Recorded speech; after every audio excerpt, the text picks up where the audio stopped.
Buoyancy in the markets this Thursday afternoon, but it's clearly the metals pack that is shining, and how that index is your top sectoral gainer. Names like OMDC, SAIL, Tata Steel, NMDC, they're all buzzing away in today's trading session. Let's decode the overall global demand-supply dynamic and find out a little bit more about what's driving this move in metal stocks. We're joined right now by Peter McGuire. He's the Chief Executive Officer at XM Australia. Good to have you on board, Peter. Let's just talk a little bit about the overall environment right now and what you're seeing with the global demand-supply dynamics for metal stocks and the overall commodities sector. Are the dynamics looking rather favorable, and how are you looking at the China carbon neutral move as well as the tightness that we're seeing in inventory for the rest of the world? Well, good afternoon. What a question. And yes, it's certainly an exciting time for miners and any producers.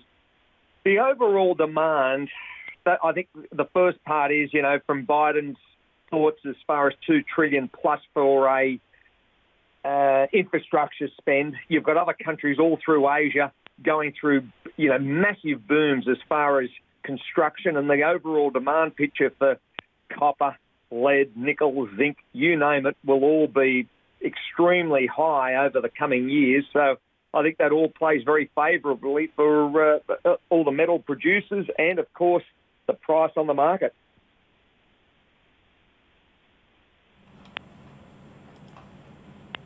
Mm-hmm. Right, and we've been connecting as well with a lot of corporate voices, and they're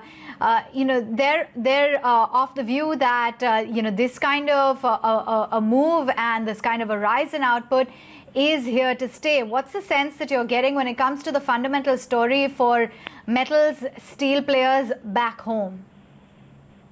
Well, I think it's good. Very much it's going to be for the long run. I still believe that the super cycle never really went away. Many people will debate that and say, oh, come on, it finished well and truly around, 16, 17 or 18. But I just think it goes through a hibernation period whilst you're still catching up, and then you've got so many different moving parts all working collectively.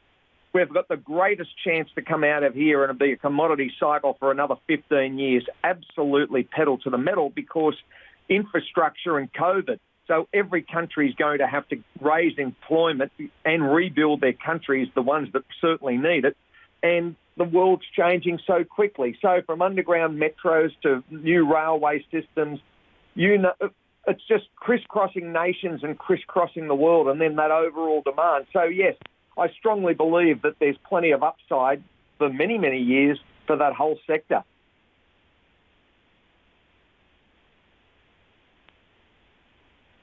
Thanks very much. The bullish outlook continues to be maintained. Peter, it's good to have you on board.